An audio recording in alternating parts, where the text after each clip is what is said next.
ಇನ್ನು ಶೀಘ್ರದಲ್ಲೇ ಬಿಜೆಪಿ ರಾಜ್ಯಾಧ್ಯಕ್ಷರ ಆಯ್ಕೆಗೆ ತಯಾರಿ ನಡೀತಾ ಇದೆ. ಅಧ್ಯಕ್ಷರ ಆಯ್ಕೆ ಬೆನ್ನಲ್ಲೇ ಉಸ್ತುವಾರಿಗಳ ಬದಲಾವಣೆಗೂ ಕೂಡ ಮುಂದಾಗಲಾಗ್ತಾ ಇದೆ. ರಾಧಾ ಮೋಹನ್ ದಾಸ್ಗೆ ಕೋಕ್ ನೀಡೋದಕ್ಕೆ ಹೈಕಮಾಂಡ್ ನಿರ್ಧಾರ ಮಾಡಿದೆಯಂತೆ.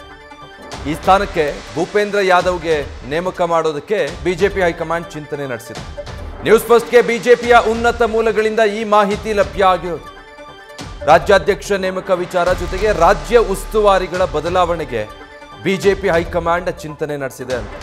ಭೂಪೇಂದ್ರ ಯಾದವ್ರಿಗೆ ರಾಧಾ ಮೋಹನ್ ದಾಸ್ರ ಬದಲು ಆ ಸ್ಥಾನದ ಹೊಣೆಗಾರಿಕೆಯನ್ನು ನೀಡಬೇಕು ಅಂತ ಹೇಳಿ ಅದನ್ನು ಬಿಜೆಪಿ ಹೈಕಮಾಂಡ್ ಚಿಂತನೆ ನಡೆಸ್ತಾ ಇದೆ ಅನ್ನೋದು ತಿಳಿದು ಬರ್ತಾ ಇದೆ. ಡೀಟೇಲ್ಸ್ ಕೊಡ್ತಾರೆ ಮಧುಸೂದನ್, ಲೈವ್ನಲ್ಲಿ ಜಾಯ್ನ್ ಆಗ್ತಾ ಇದ್ದಾರೆ. ಮಧುಸೂದನ್, ಒಂದು ಬಿಜೆಪಿ ರಾಜ್ಯಾಧ್ಯಕ್ಷರ ವಿಚಾರ, ಮತ್ತೊಂದು ಉಸ್ತುವಾರಿಯ ಬದಲಾವಣೆ. ಏನು ಇತ್ತೀಚೆಗೆ ಶ್ರೀರಾಮುಲು ಅವರ ವಿಚಾರದಲ್ಲಿ ಸೃಷ್ಟಿಯಾದ ಗೊಂದಲದಿಂದ ಈ ನಿರ್ಧಾರಕ್ಕೇನಾದರೂ ಬರ್ತಾ ಇದೆಯಾ ಹೈಕಮಾಂಡ್?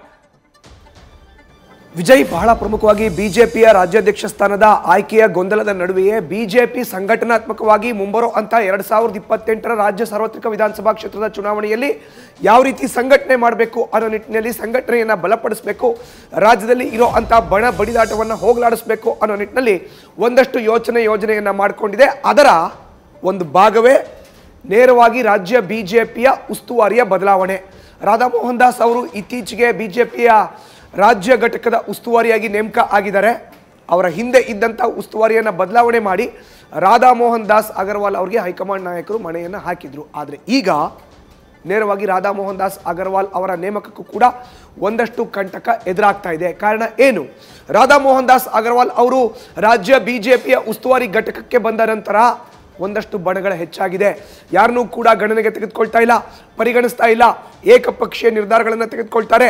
ಬಿಜೆಪಿಯ ಹಾಲಿ ರಾಜ್ಯಾಧ್ಯಕ್ಷ BY ವಿಜೇಂದ್ರ ಅವರ ಮಾತನ್ನು ಕೂಡ ಎಲ್ಲೋ ಒಂದು ಕಡೆ ನಿರ್ಲಕ್ಷ್ಯ ಮಾಡ್ತಾರೆ ಅನ್ನೋ ಒಂದು ಮಾತು ಖುದ್ದು BY ವಿಜೇಂದ್ರ ಅವರ ಬಣದಲ್ಲೇ ಕೇಳಿ ಬರ್ತಾ ಇದೆ. ಇನ್ನು ವಿಜೇಂದ್ರ ವಿರೋಧಿ ಬಣದಲ್ಲೂ ಕೂಡ ಇದೇ ಮಾತು ಕೇಳಿ ಬರ್ತಾ ಇದೆ. ರಾಧಾ ಮೋಹನ್ ದಾಸ್ ಯಾರ್ರೀ, ಸಂಘಟನೆಯಲ್ಲಿ ಇದ್ರ, ಅವರು ಕರ್ನಾಟಕದ ಬಗ್ಗೆ ಏನು ಗೊತ್ತು, ಕರ್ನಾಟಕಕ್ಕೆ ಈ ಹಿಂದೆ ಏನಾದರೂ ಉಸ್ತುವಾರಿಯಾಗಿ ಕಾರ್ಯವನ್ನು ನಿರ್ವಹಿಸಿದಾರ, ಇಂಥ ಒಬ್ಬ ವ್ಯಕ್ತಿಯನ್ನು ಕರ್ಕೊಂಬಂದು ಕರ್ನಾಟಕದಲ್ಲಿ ಉಸ್ತುವಾರಿ ಮಾಡಿದ್ದೆ. ಆದರೆ ಕರ್ನಾಟಕದಲ್ಲಿ ಈಗ ಮುಳುಗಿರೋ ಅಂತಹ ಬಿಜೆಪಿಯನ್ನು ಮೇಲೆಬ್ಸೋರು ಯಾರು? ದಕ್ಷಿಣ ಭಾರತದ ಹೆಬ್ಬಾಗಿಲು ಅಂತಾನೆ ಖ್ಯಾತಿಯನ್ನು ಪಡ್ಕೊಂಡಿರೋ ಅಂತ ಬಿಜೆಪಿಯನ್ನು ಬಲವಾಗಿ ಸಂಘಟಿಸಬೇಕು ಅಂತ ಹೇಳಿದ್ರೆ ಬಲವಾದ ವ್ಯಕ್ತಿ ಬರಬೇಕು. ಈ ನಿಟ್ಟಿನಲ್ಲಿ ಪ್ರಧಾನಿ ನರೇಂದ್ರ ಮೋದಿ ಅವರ ಅತ್ಯಾಪ್ತ ಬಣದಲ್ಲಿ ಗುರುತಿಸ್ಕೊಂಡಿರೋ ಅಂತ ಭೂಪೇಂದ್ರ ಯಾದವ್ ಅವ್ರಿಗೆ ಮಣೆಯನ್ನು ಹಾಕ್ತಾರೆ ಅನ್ನೋ ಒಂದು ಮಾಹಿತಿ ಲಭ್ಯ ಆಗ್ತಾ ಇದೆ. ಅಮಿತ್ ಶಾ, JP ನಡ್ಡಾ, BL ಸಂತೋಷ್, ಪ್ರಧಾನಿ ನರೇಂದ್ರ ಮೋದಿ ಇವರೆಲ್ಲರಿಗೂ ಕೂಡ ಬಹಳ ವಿಶ್ವಾಸಾರ್ಹವಾದಂಥ ವ್ಯಕ್ತಿ ಅಂದರೆ ಭೂಪೇಂದ್ರ ಯಾದವ್.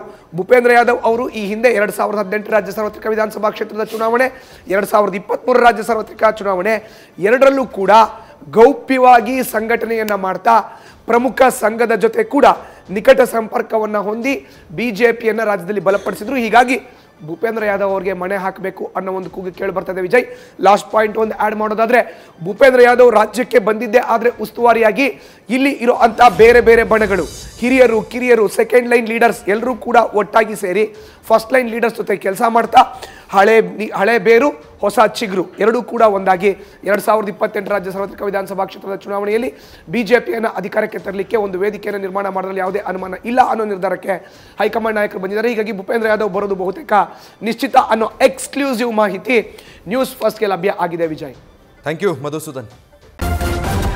ನ್ಯೂಸ್ ಫಸ್ಟ್ ನಿರ್ಭೀತಿಯಿಂದ ನಿಮ್ಮ ಪರವಾಗಿ.